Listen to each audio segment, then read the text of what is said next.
Right, ఇప్పటి వరకు ఉన్న టాప్ 4 బ్రేకింగ్ న్యూస్ ఒకసారి చూద్దాం. రైట్, ఇక top 1 breaking news, betting apps పై పోలీసుల ఉక్కుపాదమని టాప్ 1 బ్రేకింగ్ న్యూస్ చూస్తున్నాం. ఇక టాప్ 2, రేవంత్ సర్కార్ పై రైతు సంక్షేమ సంఘం ఫైర్ అయిందని టాప్ 2 బ్రేకింగ్ న్యూస్ చూస్తున్నాం. ఇక టాప్ 3 బ్రేకింగ్ న్యూస్, ఎస్ఎల్బీసీ ప్రమాదం జరిగి 28 రోజులైనా కనిపించని పురోగతి అని టాప్ 3 బ్రేకింగ్ న్యూస్ చూసాం. ఇక కమింగ్ టు టాప్ 4, రేపటి నుంచి ఐపీఎల్ మ్యాచ్ ప్రారంభం కానుంది. రైట్, ఇక మళ్ళీ ఒకసారి టాప్ 4 బ్రేకింగ్ న్యూస్ చూద్దాం. బెట్టింగ్ యాప్స్ పై పోలీసుల ఉక్కుపాదమని టాప్ 1 బ్రేకింగ్ న్యూస్. అలాగే కమింగ్ టు టాప్ 2, రేవంత్ సర్కార్ పై రైతు సంక్షేమ సంఘం ఫైర్. టాప్ 3,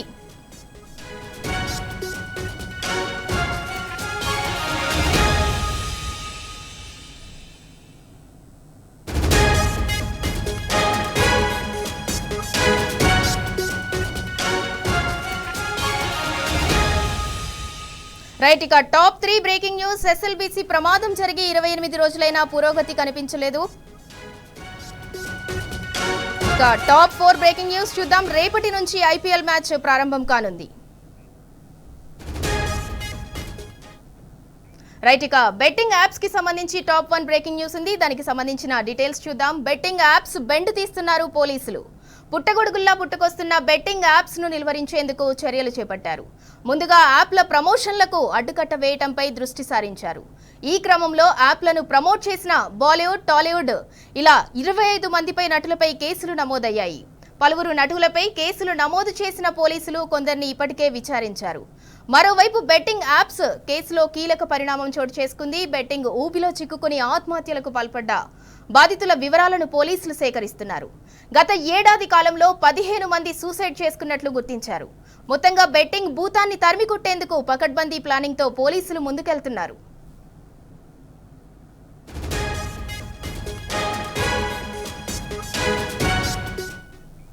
రైట్, ఇక బెట్టింగ్ యాప్స్ పై పోలీసుల చర్యలకు సంబంధించి మరిన్ని వివరాలను మా ప్రతినిధి భాస్కర్ అందిస్తారు. భాస్కర్, బెట్టింగ్ యాప్స్ ను నిలువరించేందుకు పోలీసులు ఎలాంటి చర్యలు తీసుకుంటున్నారు, ఏంటి దానికి సంబంధించిన డీటెయిల్స్? బెట్టింగ్ యాప్ ను ప్రమోట్ చేస్తున్నటువంటి చాలా మంది టాలీవుడ్, బాలీవుడ్ సంబంధించినటువంటి నటీనటులతో పాటు స్థానికులకు కూడా దాదాపు 2 రోజులుగా రాష్ట్ర వ్యాప్తంగా నోటీసులు ఇస్తున్నటువంటి సంగతి తెలిసిందే. ఈ నేపథ్యంలో గడిచిన సంవత్సర కాలంగా జనవరి 6 నుంచి ఇప్పటి వరకు దాదాపు 17 మంది ఈ బెట్టింగ్ యాప్ కు సంబంధించి బాధితులుగా, దాంట్లో దాదాపు 18 మంది సూసైడ్ చేసుకొని చనిపోయినటువంటి పరిస్థితి.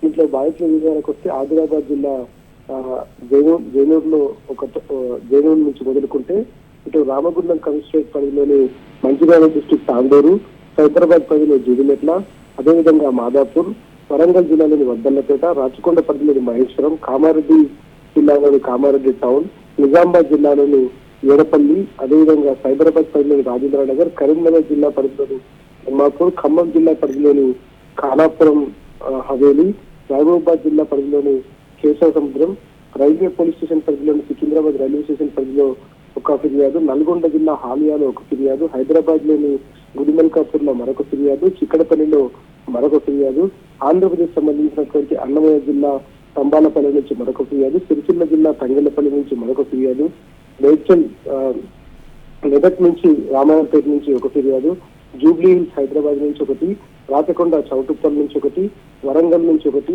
బెంగళూరు మాదేవపురం, ఈ మొత్తం ఏరియాలకు సంబంధించి 24 ఫిర్యాదులు స్వీకరించారు. ఈ 24 ఫిర్యాదులకు సంబంధించి మొత్తంగా జనవరి 6న ఆదిలాబాద్ జిల్లా జైరాత్ పోలీస్ స్టేషన్ పరిధిలో ఆన్లైన్ బెట్టింగ్ దాని ఆత్మహత్య చేసుకున్నటువంటి సురేష్, గత అక్టోబర్ లో నిజామాబాద్ ఎడ్లపల్లిలో బెట్టింగ్ లో చిక్కుకొని అప్పులు తీర్చలేక కొడుకుతో పాటు తల్లిదండ్రులు ఆత్మహత్య చేసుకున్నటువంటి ఇన్సిడెంట్, జూడిమెట్లలో ఆన్లైన్ బెట్టింగ్ లో చిక్కుకొని వెంకటేశ్వర యువకుడితో పాటు భార్య కుమారుడు ఆత్మహత్య చేసుకున్నటువంటి ఇన్సిడెంట్.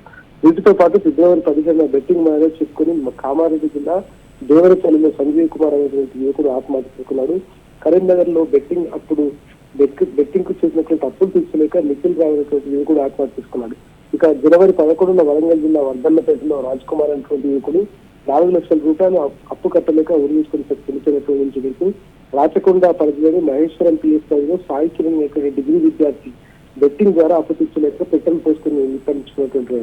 మాదాపూర్ పిఎస్ పరిధిలో గత ఫిబ్రవరిలో ఆన్లైన్ బెట్టింగ్ ఆడి డబ్బులు పోగొట్టుకున్నటువంటి అరవింద్ కుమార్ అనేటువంటి నిర్జయ్ కూడా Right. ఆత్మహత్య చేసుకున్నాడు. ఇక ఇబ్రహీంపట్నం పిఎస్ పరిధిలో శివలింగంపల్లి అనేటువంటి ప్రైవేట్ ఉద్యోగి కూడా బెట్టింగ్ అప్పులు కట్టలేక పెట్రోల్ పోసుకుని ఆత్మహత్య చేసుకున్నారు. మొత్తం 24 మంది ఈ ఇన్సిడెంట్ లో కేసులు రిజిస్టర్ కాక దాదాపు 17 మంది దీంట్లో 15 నుంచి 17 మంది చనిపోయినటువంటి ఇన్సిడెంట్. దీంతో పూర్తిగా పోలీసులు దీంతో సీరియస్ గా ముందుకు వెళ్తున్నారు. దీన్ని ఎవరైతే ఈ యాప్లను ప్రమోట్ చేస్తున్నారో ఆ ప్రమోట్ చేస్తున్నటువంటి సెలబ్రిటీల పైన కూడా కేసు రిజిస్టర్ చేశారు. ఇప్పటికే నిన్న పంజాగుట్ట పోలీస్ స్టేషన్ లో ఇద్దరు సినిమా ఇండస్ట్రీకి సంబంధించినటువంటి వారు కూడా జూనియర్ ఆర్టిస్టులు వాళ్ళు విచారణకు రావడం జరిగింది. ఇక రానా దగ్గుపాటితో పాటు ఇటు విజయ్ దేవరకొండ మిగతా వాళ్ళందరినీ కూడా విచారణకు హాజరు కావాల్సిందిగా మియాపూర్ పోలీసులు నోటీసులు సర్వ్ చేశారు. మొత్తం ఈ బెట్టింగ్ యాప్ ను ప్రమోట్ చేస్తున్నటువంటి ప్రమోటర్లకు అదేవిధంగా ఇతరులందరికీ కూడా నోటీస్ సర్వ్ చేశారు. ఎట్టి పరిస్థితుల్లో దీంట్లో కఠినంగా ముందుకు వెళ్లేందుకు పోలీసులు చర్యలు తీసుకుంటున్నారు. Right, thank you Bhaskar. మొత్తానికి బెట్టింగ్ యాప్స్ ప్రమోట్ చేసిన టాలీవుడ్, బాలీవుడ్ మొత్తం 25 మంది నటులపై అయితే పోలీసులు కేసులు నమోదు చేశారు. బెట్టింగ్ యాప్స్ ప్రమోషన్లను అడ్డుకట్ట వేయడంపై అయితే పోలీసులు దృష్టి సారించారు. ఇక టాప్ 2 బ్రేకింగ్ కి సంబంధించిన డీటెయిల్స్ చూద్దాం. కాంగ్రెస్ హయాంలో అన్నదాతలు ఎదుర్కొంటున్న సమస్యలపై తెలంగాణ రైతు సంక్షేమ సంఘం గలమెత్తింది. రేవంత్ పాలనలో రైతు ఆత్మహత్యలపై ఆందోళన వ్యక్తం చేసింది. అన్నదాతల కుటుంబాలకు 10 లక్షల రూపాయల పరిహారం ఇవ్వాలని రైతు సంఘం నేతలు డిమాండ్ చేశారు. రాష్ట్ర ప్రభుత్వం చేపడుతున్న బలవంతపు భూసేకరణపై మండిపడ్డారు. అన్నదాతల నుంచి బలవంతంగా భూములు గుంజుకోవటం ఏంటని నిలదీశారు. సాగునీరు లేక పంటలు ఎండిపోతున్న తీరుపై రైతు సంక్షేమ సంఘం తీవ్ర ఆవేదన వ్యక్తం చేసింది. సరైన ప్లానింగ్ లేక రేవంత్ ప్రభుత్వం సాగునీరు ఇవ్వలేకపోయిందని నేతలు ఆగ్రహం వ్యక్తం చేశారు. వ్యవసాయాన్ని ఆగం చేయటమే కాంగ్రెస్ ఎజెండా అని నిప్పులు చెరిగారు. ఈ మేరకు హైదరాబాద్ లో రైతు సంక్షేమ సంఘం సమావేశమైంది. రైట్, ఇక ఇదే అంశానికి సంబంధించి మరింత సమాచారం మా ప్రతినిధి యాసర్ అందిస్తారు. యాసర్, హస్తం పాలనపై తెలంగాణ రైతు సంక్షేమ సంఘం ఫైర్ అయింది. దీనికి సంబంధించిన పూర్తి డీటెయిల్స్ ఏంటి? రైట్ సుందరయ్య విజ్ఞాన కేంద్రంలో ఇవాళ తెలంగాణ రైతు సంక్షేమ సంఘం సభ్యులు సమావేశమయ్యారు. ముఖ్యంగా కాంగ్రెస్ అసమర్థ పాలనలో రైతులు ఎదుర్కొంటున్న సమస్యలపై ప్రధానంగా వీళ్ళు చర్చించారు. రాష్ట్రంలో ఎండాకాలం సమీపించడంతో ఎండుతున్న పంటలపై వాళ్ళు ప్రధానంగా స్పందించినట్లు తెలుస్తుంది. రాష్ట్రంలో చాలా చోట్ల నీరు అందక పంట పొలాలు ఎండిపోతున్నా ప్రభుత్వం పట్టించుకోవడం లేదని వారు ఆందోళన వ్యక్తం చేశారు. రాష్ట్ర ప్రభుత్వం వెంటనే స్పందించి ఎండుతున్న పంటలకు సాగునీరు అందించాలని వాళ్ళు ప్రధానంగా డిమాండ్ చేశారు. అదేవిధంగా రాష్ట్రంలో రైతు ఆత్మహత్యలపై రాష్ట్ర ప్రభుత్వం ఆలోచించాలని కూడా వాళ్ళు డిమాండ్ లో చెప్పారు. రైతులు ఆత్మహత్యలు చేసుకున్న కుటుంబ సభ్యులను ప్రభుత్వం ఆదుకోవాలని ప్రధానంగా డిమాండ్ చేశారు. అయితే రైతులు ఆత్మహత్య చేసుకున్న కుటుంబ సభ్యులకు ₹1,00,000 తక్షణ సహాయం అందించాలని, ఆత్మహత్య చేసుకున్న కుటుంబాలకు వెంటనే ఐడెంటిఫై చేసి వాళ్ళకి సహాయం అందించాలని వారు ప్రధానంగా డిమాండ్ చేశారు. రైతుల నుంచి అటు అభివృద్ధి కోసం రైతుల నుంచి బలవంతపు భూసేకరణ చేయవద్దని వాళ్ళు ప్రభుత్వానికి సూచించారు. రైతుల నుంచి భూసేకరణపై ప్రభుత్వం మరోసారి ఆలోచించాలని వారు అది ప్రభుత్వానికి సూచించారు. రీజనల్ రింగ్ రోడ్డు పేరుతో రైతుల భూములు లాక్కోవద్దని అంటున్నారు. ఒకవేళ భూసేకరణ చేసి దానికి అక్కడే ఉన్న డిమాండ్ ప్రకారం వాళ్ళకి నష్టపరిహారం చెల్లించేలా ప్రభుత్వం చర్యలు తీసుకోవాలని వాళ్ళు ప్రభుత్వానికి సూచించారు. రైతుల నుంచి భూమి సేకరిస్తే భూమి ఇవ్వాలని, రైతుల కుటుంబంలో ఒకరికి ఉద్యోగం ఇచ్చి ఆదుకోవాలని డిమాండ్ చేశారు. అటు ప్రభుత్వం రైతులకు మోసం చేస్తూ ఫార్మర్ సిటీ అంటూ అటు రీజనల్ రింగ్ రోడ్ అంటూ భూములు తీసుకోవడం వీళ్ళు రైతు సంఘం సభ్యులు తప్పుపట్టారు. రైతు ఫార్మర్ సిటీ పేరుతో భూములు బలవంతంగా తీసుకోవద్దని డిమాండ్ చేశారు. కంపెనీల కోసం రైతులను ఇబ్బంది పెట్టొద్దు అంటున్నారు. పొలాల వద్ద hello okay right, thank you Acer. Right, ఇక హైదరాబాద్ లో రైతు సంక్షేమ సంఘం మీటింగ్ జరిగింది. రేవంత్ పాలనలో రైతు ఆత్మహత్యలపై ఆందోళన వ్యక్తం చేశారు. అన్నదాతల కుటుంబాలకు 10 లక్షల పరిహారం. కమింగ్ టు టాప్ 3 బ్రేకింగ్ కి సంబంధించిన డీటెయిల్స్ చూద్దాం. ఎస్ఎల్బీసీ ప్రమాదంలో గల్లంతైన 7 కార్మికుల ఆచూకీ ఇప్పటి వరకు దొరకలేదు. గత 28 రోజులుగా రెస్క్యూ ఆపరేషన్ కొనసాగుతోంది. D1, D2 ప్రాంతంలో బండరాలు తొలగిస్తున్నారు. భారీ పంపులతో డీవాటరింగ్ చేస్తున్నారు. అటు రేవంత్ ప్రభుత్వం ఎన్ని మాటలు చెప్పినా సహాయక చర్యల్లో రోబో సేవలు ఇంకా అందుబాటులోకి రాలేదు. 9 రోజుల క్రితమే సొరంగంలోకి ఆటోమేటివ్ స్లడ్ రిమూవల్ రోబోను పంపారు. అయినప్పటికీ నెట్వర్క్తో పాటు సాంకేతిక సమస్యలతో ఆపరేషన్ మొదలు కాలేదు.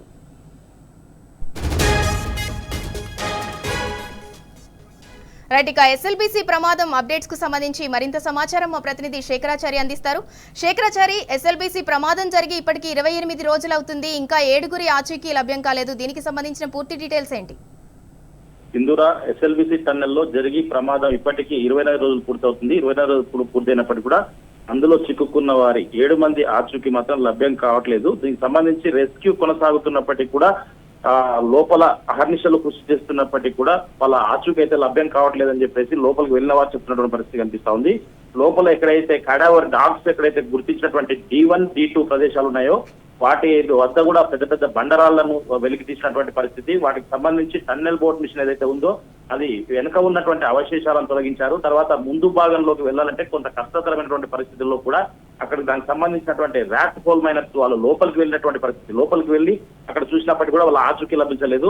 ఏదైతే సీఎం రేవంత్ రెడ్డి ప్రతిష్టాత్మకంగా ఎవరైతే మనుషులకు ఇబ్బందులు కలగొద్దు, వాళ్ళకి ఎలాంటి ప్రమాదం జరగొద్దు అని చెప్పేసి ఏదైతే రోబోలను వినియోగించాలని చెప్పారో ఆ రోబోకు సంబంధించినటువంటి ఎక్విప్మెంట్స్ వచ్చి కూడా దాదాపుగా 9 రోజులు అవుతుంది. రోజుకి ఇప్పటి వరకు కూడా అవి వినియోగంలోకి రాలేదు. అక్కడికి ఈ వినియోగంలోకి రావాలంటే ఖచ్చితంగా లోపల 5G పనిచేయాలని చెప్పేసి దానికి సంబంధించినటువంటి అన్వి రోబోటిక్ వాళ్ళు చెప్తున్నటువంటి పరిస్థితి కనిపిస్తా ఉంది. దానికి సంబంధించినటువంటి ఎక్విప్మెంట్స్ లోపలికి పంపించినప్పటికీ అక్కడ 3G సేవలు మాత్రమే కొనసాగుతున్నాయని చెప్పేసి యాక్టివేషన్ కావట్లేదని చెప్తున్నటువంటి పరిస్థితి కనిపిస్తా ఉంది. అయితే ఇప్పటికి 1 రోజు కాదు, 2 రోజులు కాదు, 9 రోజుల నుంచి కూడా రోబోకి సంబంధించినటువంటి మాత్రం అక్కడ ప్రారంభం కాలేదు. కేవలం మ్యాన్ పవర్ తో ఎవరైతే రెస్క్యూ టీమ్స్ ఉన్నాయో వాళ్ళు మాత్రమే కష్టపడి పని చేస్తా ఉన్నారు. వాళ్ళు అలసిపోతా ఉన్నారు. 1 రోజు కాదు, 2 రోజులు కాదు, ఇప్పటికీ 28 రోజులైంది. ఇంకా ఎన్ని రోజులు ఈ పరిస్థితి అని చెప్పేసి లోపలికి వెళ్ళేటువంటి రెస్క్యూ టీంలే అనే పరిస్థితికి వచ్చింది. కానీ ప్రభుత్వం మాత్రం నిమ్మకు నీరెత్తినట్టుగా వ్యవహరిస్తుందని చెప్పేసి కూడా పలువురు ఆరోపిస్తున్నటువంటి పరిస్థితి కనిపిస్తా ఉంది.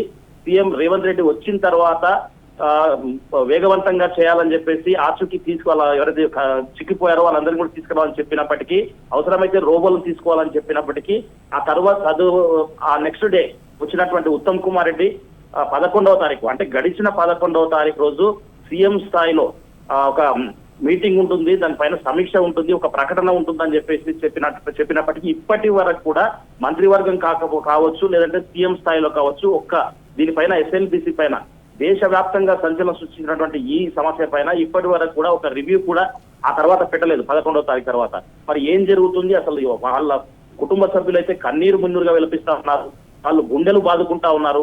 కానీ ప్రభుత్వం మాత్రం చీమైన కుట్టినట్టుగా లేదని చెప్పేసి కూడా చాలా మంది చూసిన వారు ఆరోపిస్తున్నటువంటి పరిస్థితి కనిపిస్తా ఉంది. ఇంత జరుగుతున్నప్పటికీ ప్రభుత్వంలో ఎందుకు అసలు ఒక నిర్ణయం తీసుకోలేకపోతుంది, ఒక ప్రకటన చేయలేకపోతుందని చెప్పేసి కూడా పలువురు ఆరోపిస్తున్నటువంటి పరిస్థితి కనిపిస్తా ఉంది. అక్కడ రెస్క్యూ అయితే కొనసాగుతా ఉంది. అహర్నిశలు దాదాపుగా 5 షిఫ్ట్ల వారిగా పనిచేస్తా ఉన్నారు. 5 షిఫ్ట్ల వారిగా ప్రతి నిత్యం కూడా ఉదయం నుంచి మొదలుకొంటే 24 గంటలు పనిచేస్తా ఉన్నారు. కానీ ఆచూకీ లభ్యం కావడం లేదు. అక్కడ చాలా ప్రమాదకర పరిస్థితులు ఉన్నాయి. లోపల ఎప్పుడు మళ్ళీ టన్నెల్కు ఏ ప్రమాదం పొంచి ఉందో తెలియనటువంటి పరిస్థితుల్లో టింబర్ డిపోకి సంబంధించినటువంటి సింగరేణిలో వాడేటువంటి ఏదైతే కర్రలు దుంగలు ఉంటాయో అవి సపోర్ట్ గా పెట్టుకుంటా ఉన్నారు. ఆ సపోర్ట్ ని పెట్టుకుని అక్కడ పనులు చేస్తా ఉన్నారు. డీవాటరింగ్ అంటే వాటర్ అయితే చాలా నిరంతరంగా వస్తా ఉంది, ఉధృతంగా వస్తా ఉంది. దాన్ని డీవాటరింగ్ చేయడానికి కూడా పంపులను కూడా పెంచినటువంటి పరిస్థితి. అయినప్పటికీ కూడా వాటర్ తగ్గడం లేదు. తర్వాత లోపల వాళ్ళ ఆచూకీ దొరకడం లేదు. కంటిన్యూగా ఏవైతే డాగ్స్ ఉన్నాయో వాటిని కూడా మళ్ళీ తీసుకెళ్తా ఉన్నారు. కానీ రిజల్ట్ మాత్రం శూన్యమని చెప్పవచ్చు. ఏదేమైనప్పటికీ ఇక్కడ అధికారులను మాత్రం అప్రిషియేట్ చేయాల్సినటువంటి అవసరం ఉంది. ఇక్కడ లోపల ఎవరైతే రెస్క్యూ టీమ్స్ ఉన్నాయో వాళ్ళను మరీ అప్రిషియేట్ చేయాల్సినటువంటి అవసరం ఉంది. వాళ్ళు నిరంతరం కృషి చేస్తా ఉన్నారు. కానీ ప్రభుత్వమే ఏ మాత్రం కూడా వాళ్ళకు వదిలేసి చేతులు దులుపుకున్నట్టుగా వ్యవహరిస్తుంది. సింధూర. Right, thank you Shekharachari. 28 రోజులుగా ఎస్ఎల్బీసీ టన్నెల్ రెస్క్యూ ఆపరేషన్ అయితే కొనసాగుతుంది. భారీ పంపులతో ముమ్మరంగా డీవాటరింగ్ చేసినా కూడా ఇంకా 7 జాడ అయితే కనిపించలేదు. అండ్ అలాగే ఇంకా రోబో సేవలు కూడా అందుబాటులోకి రాలేదు. రైట్, ఇంకా 4th బ్రేకింగ్ కి సంబంధించిన డీటెయిల్స్ చూద్దాం. భారత క్రికెట్ అభిమానులు ఎప్పుడెప్పుడా అని ఎదురు చూస్తున్న ఐపీఎల్ రేపటి నుంచి ప్రారంభం కానుంది. ఐపీఎల్ 18వ సీజన్ అట్టహాసంగా మొదలవనుంది. రేపు తొలి మ్యాచ్ ఈడెన్ గార్డెన్స్ వేదికగా కోల్కతా బెంగళూరు మధ్య జరగనుంది. ఇక ఈ నెల 23న రెండో మ్యాచ్ హైదరాబాద్ లో నిర్వహిస్తారు. రాజస్థాన్ రాయల్స్, సన్ రైజర్స్ ఈ పోరులో తలపడనున్నారు. ఈ నేపథ్యంలో ఇప్పటికే హైదరాబాద్ లో ఏర్పాట్లు జరుగుతున్నాయి. హైదరాబాద్ లోని క్రికెట్ అభిమానులంతా ఐపీఎల్ కోసం ఎదురు చూస్తున్నారు. ఎటు చూసినా ఐపీఎల్ గురించే చర్చ జరుగుతోంది. క్రికెట్ లవర్స్ అంతా సన్ రైజర్స్ ఈసారి సత్తా చాటడం ఖాయమని ధీమా వ్యక్తం చేస్తున్నారు. రైట్, ఇక రేపటి నుంచి ఐపీఎల్ మ్యాచ్ ప్రారంభం కానుంది. దీనికి సంబంధించిన పూర్తి డీటెయిల్స్ మా ప్రతినిధి మహేష్ అందిస్తారు. మహేష్, రేపటి నుంచి అట్టహాసంగా 18th సీజన్ ఐపీఎల్ అయితే ప్రారంభం కానుంది. అండ్ అలాగే సెకండ్ మ్యాచ్ హైదరాబాద్ లో ఈ నెల 23న కూడా జరగనుంది. దీనికి సంబంధించిన పూర్తి డీటెయిల్స్ ఏంటి? సింధూరా, క్రికెట్ అభిమానులు ఎప్పుడెప్పుడు అని ఎదురు చూస్తున్న ఐపీఎల్ సీజన్ రానే వస్తుంది. రేపటి నుంచి ఐపీఎల్ 18వ సీజన్ ఘనంగా ప్రారంభం కానుంది. మొదటి మ్యాచ్ ఈడెన్ గార్డెన్స్ లో కోల్కతా నైట్ రైడర్స్ బెంగళూరు తో మ్యాచ్ ప్రారంభమవుతుంది. ఇక రెండో మ్యాచ్ హైదరాబాద్ ఉప్పల్ వేదికగా రాజస్థాన్ రాయల్స్ తో సన్ రైజర్స్ హైదరాబాద్ మ్యాచ్ జరుగుతుంది. మొత్తం 74 మ్యాచ్లు 13 వేదికల్లో ఈసారి మ్యాచ్లు జరుగుతాయి. మధ్యాహ్నం మ్యాచ్లకు సంబంధించి మధ్యాహ్నం 3 గంటలకు 30 నిమిషాలకు ప్రారంభం కాగా రాత్రి మ్యాచ్ సంబంధించి 7 గంటల 30 నిమిషాలకు ప్రారంభం అవుతాయి. హైదరాబాద్ ఉప్పల్ స్టేడియం వేదికగా ఈసారి 9 మ్యాచ్లు జరగనున్నాయి. ఇందులో 7 లీగ్ మ్యాచ్లు కాగా 2 ప్లే ఆఫ్ మ్యాచ్లు కూడా జరుగుతాయి. ఇంకా మే 25న కోల్కతాలో ఫైనల్ మ్యాచ్ ఉంటుంది. ఇక హైదరాబాద్ లో జరిగే మ్యాచ్లకు సంబంధించి ఇప్పటికే అన్ని ఏర్పాట్లు చేసినట్టు కూడా ఎస్పీఏ ప్రెసిడెంట్ జగన్మోహన్ రావు తెలిపారు. ఇక స్టేడియం మొత్తం కూడా అటు పోలీస్ పహారాలో ఉంటుంది. దాదాపు 2500 మంది పోలీస్ సిబ్బందితో బందోబస్తు ఏర్పాటు చేస్తున్నారు. స్టేడియం చుట్టూ కూడా దాదాపు 450 సీసీ కెమెరాలు ఏర్పాటు చేసి ఎలాంటి అవాంఛనీయ సంఘటనలు జరగకుండా పోలీసులు భద్రత ఏర్పాటు చేసిన పరిస్థితి కనిపిస్తుంది. మొత్తం 65 రోజుల పాటు కూడా ఐపీఎల్ మ్యాచ్లు జరుగుతాయి. ఐపీఎల్ మ్యాచ్ జరిగిన రోజులు కూడా అభిమానులు ఎంతో టీవీలో కష్టపడినట్టు అటు క్రికెట్ నియర్ బై ఉన్న స్టేడియంల దగ్గరికి వెళ్లి అభిమానులు ఎంజాయ్ చేసే పరిస్థితి కనిపిస్తుంది. 65 రోజుల పాటు క్రికెట్ అభిమానులు మాత్రం ఐపీఎల్ మ్యాచ్లు అలరించనున్నాయని చెప్పొచ్చు. Right, thank you Mahesh. ఇక రేపటి నుంచి అట్టహాసంగా ఐపీఎల్ మ్యాచ్ 18th సీజన్ అయితే ప్రారంభం కానుంది. ఈ నెల 23న హైదరాబాద్ వేదికగా రెండో మ్యాచ్ జరగనుంది. అలాగే ఐపీఎల్ కోసం ఆసక్తిగా భారత క్రికెట్ అభిమానులైతే ఎదురు చూస్తున్నారు.